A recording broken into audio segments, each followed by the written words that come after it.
Hello সবাইকে, সবাই কেমন আছো? আমিও খুব ভালো আছি। আর এটা কি দেখতেই পাচ্ছ, প্লেটে গরম গরম ফিশ ফ্রাই। তো কিছুদিন আগে একটা বিয়েবাড়িতে গেছিলাম, তো বিয়েবাড়িতে গিয়ে আমার একটা রিলেটিভসের বিয়ে ছিল, তো সেখানে গিয়ে এই ফিশ ফ্রাইটা খেয়ে এত ভালো লেগেছে, দারুণ ছিল ফিশ ফ্রাইটা। তো সেখানকার মেন রাঁধুনির কাছ থেকে কিন্তু আমি ফিশ ফ্রাইয়ের রেসিপিটা জেনে নিয়েছি। আসলে না জানলে যা হয়, ভাবতাম কত কি কঠিন ব্যাপার, কিন্তু বিশ্বাস করো এত সহজ যে কী আর বলবো। তো এই যে পেঁয়াজ, আদা, রসুন আর হচ্ছে ধনেপাতা, কাঁচা লঙ্কা দিয়ে মাছটাকে ম্যারিনেট করে রেখেছিলাম 3-4 ঘন্টা, ব্যাস আর কিছুই না।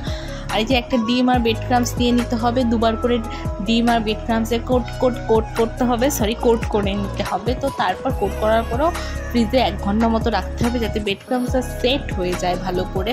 তো দেখো আমি ভালো করে চেপে ব্রেড ক্রাম্পসটা লাগিয়ে নেব। তো এভাবেই কিন্তু আমি মোট 6টা ফিশ ফ্রাই করেছিলাম।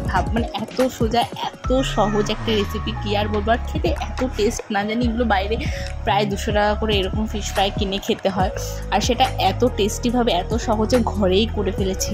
তো আর পিওর একদম ভেটকি মাছের ফিলে কি বাজার থেকে কিনে এনে, তো এখানে তো পিওরিটির কোনো মানে ভেজালই নেই বলতে গেলে। তো যাই হোক দেখো, আর এখানে আমি কিছুটা স্যালাড কেটে রেখেছি। স্যালাড মানে শুধু পেঁয়াজ দিয়ে, এটা ভালো লাগবে।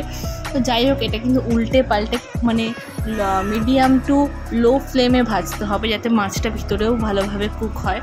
তো যাই হোক, এভাবে লাল লাল করে ভেজে নিয়ে আমি কিন্তু তুলে নেব। আর এর সাথে কিন্তু যেটা খেতে হবে মেইন হচ্ছে, সেটা হচ্ছে কাসুন্দি পেঁয়াজ আর সামান্য মেয়োনিজ দেবো। দেখো আমার কিন্তু ভাজা হয়ে গেছে পুরো লাল লাল করে, সুন্দর করে। চলো এবার প্লেটে তুলে নিয়ে আমি, প্রচণ্ড গরম ছিল।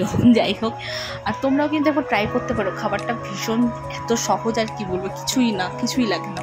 তো এই যে দেখো আমার প্লেটে অল্প মেয়োনিজ আর কাসুন্দি আর হচ্ছে পেঁয়াজ দিয়ে, চলো খেয়ে নিই।